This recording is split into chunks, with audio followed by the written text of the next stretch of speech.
Look what my friend Laura made. It's the Hogwarts crest. It's so cool. It's done some sort of stitching thing, but it's really cool and she gave it to me today, so I'm going to put it here. And now we can start the video. I'm going to do the opposite of what Jason was doing, and I'm going to talk about Flappy Birds. What is Flappy Birds? It's a game. Why is everyone talking about it? Beats me, Scotty. Everyone else and talk about Flappy Bird. But I'm not just going to talk about it in the game sense of actually playing the game. I'm going to look at the game itself. So we're first going to look at the game icon, which is right here. And my camera just changed colour. So it's actually just a bird with Flappy Bird underneath it. It's nothing special. The picture itself is a pixelated picture, so it's going for that retro look. Game home screen, where we have our start, race and score menu system. And pretty much what you see here is what the game actually is, except for the bird, which is actually the main player of the game, or the main object of the game, I should say. It's a pretty basic moving image background on the game, so it's not extremely difficult. There's plenty of programs out there that allow you to do this type of game, and you possibly could create a game like this within maybe an hour or two. This is a pretty much basic touchscreen game, so you only need your game and a finger. We hit the start button. So again, we see the very same as what was in the home screen. So they tell you get ready and tap the screen and to begin tapping. And of course you also have your pause button and your counter.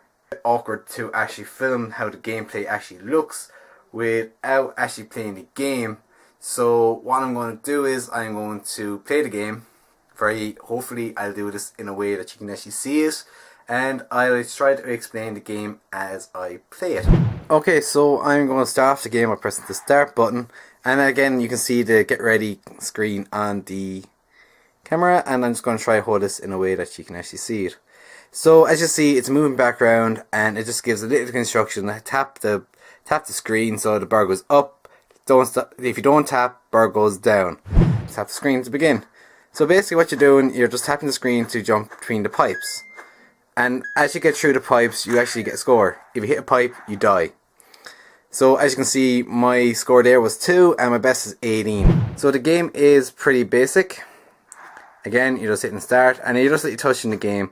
It is a pretty basic game. It is quite addictive. There is a technique to playing the game, and I just died there again. A technique for me for the game would be to tap the screen, let this bird go as high as possible, to drop, and then to try to keep in the same length of the row.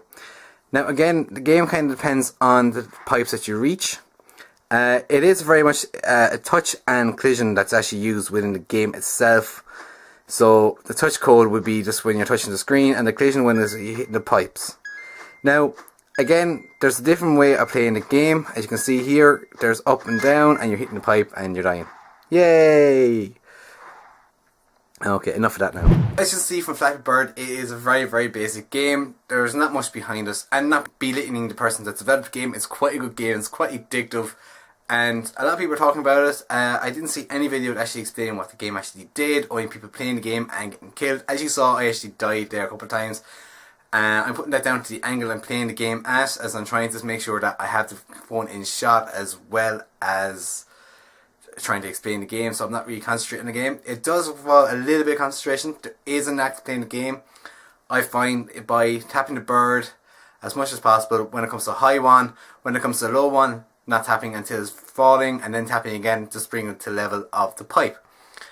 Now, it is a game that if you start playing, you will play all day. I'm pretty sure there's people who have wasted a day playing this game. There is also a flash version of the game available on the computer. I will also put the link to the game for the PC in the bed below, and hopefully this video has some beneficial about how the game actually was created. As again, as it is, it's going retro style. It has a moving image background, and it uses collision and touch. It's a game that can be developed by anyone that's interested in developing an app for the phone. It'd be a very, very good beginning start for developing an app. Now, of course, there'd be more code involved than just in touch and collision. There's also the moving background image that would allow you to see different images throughout the game, and so on and so forth. But there's also a lot of tutorials on games, how to develop games like this as well. So hopefully this video is a decent enough video and you give it a thumbs up. Give it a thumb up just for Flappy Bird, because Flappy Bird is a really good game and it's quite enjoyable, and trying to beat your score without dying, it's a lot of fun. As I try to explain this game is, you try, you die, you don't try, you die. So on that note, I see you guys on the flip side. Bye bye.